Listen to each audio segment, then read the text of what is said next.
welcome back, welcome back. Well, I finally got my helmet. As you can see here, it comes with some neat little air conditioning pockets to keep my head cool. And of course we have a visor, nothing special about that.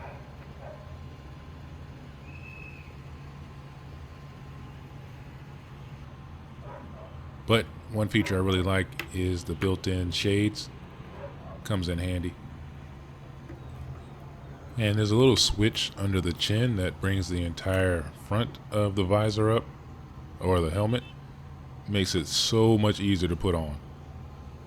And you can see I have ample padding on the inside, XL. And I put my little GoPro mount up here for documentation and safety purposes. Had to get it in the right position. So let's do a little tour of the bike itself. It's a TailG Tiger 2500 watt electric scooter. We opted for the 2500 watt because it had a little more power and we knew we needed, because this thing's going to be holding about 400 pounds. I'm still not sure what that ARS button does, but the DES button actually changes the power output. So 1 is the lowest obviously and 3 is the highest. So if I want to hit max speed, I got to have it in 3. We've had a lot of rain lately, so it's a little dirty. Forgive me. This thing is street legal here, so it has headlights, turn signals, everything you'd expect on a motorcycle or gas powered scooter. You plug it in to charge here.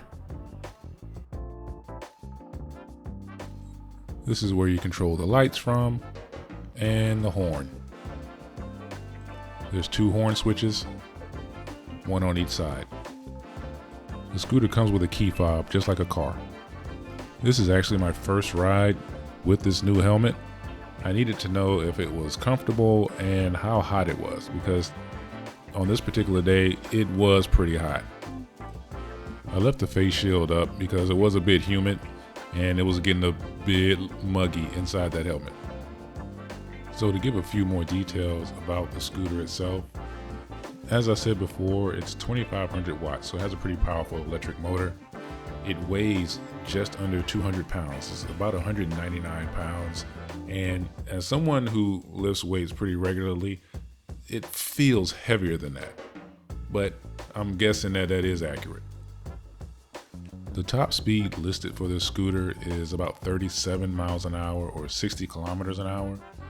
I haven't gotten it all the way to 60 kilometers an hour just yet. I didn't really have a reason to.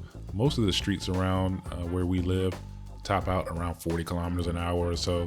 So there's really not much need to go any faster than that. Although you will see plenty of cars passing me much faster than that. As far as the range, it's listed at about 43 miles. So, or 70 kilometers. I'm assuming that's under the best possible conditions, obviously with a full charge, and I'm not sure how much weight it's supposed to have on it to get 43 miles. I would never try to go 43 miles on this thing. 2, 3, maybe 5 tops as far as we'll ever probably go on it. But it does have a pretty decent range. It has pretty decent ground clearance. I have run over several spaces and gaps in the road that were, kind of deep. I've gone over some pretty big speed bumps. One thing you may not know about Salinas, there's big speed bumps all over the place. And this thing kind of goes right over it. There is one speed bump here though that it barely scraped. So I was a little careful over the next one. But otherwise it does have pretty good ground clearance. Keep in mind it has pretty good suspension because, as I said, it's holding 400 pounds. LaShawn is on the bike with me, and I'm around 240 something. And you add us both together, you're talking about 400 pounds. This thing is dragging around, and the bike itself is 200 pounds. So it does move at a pretty good clip with weight on it. As far as actually driving this thing on the main roads, the other cars are usually pretty courteous.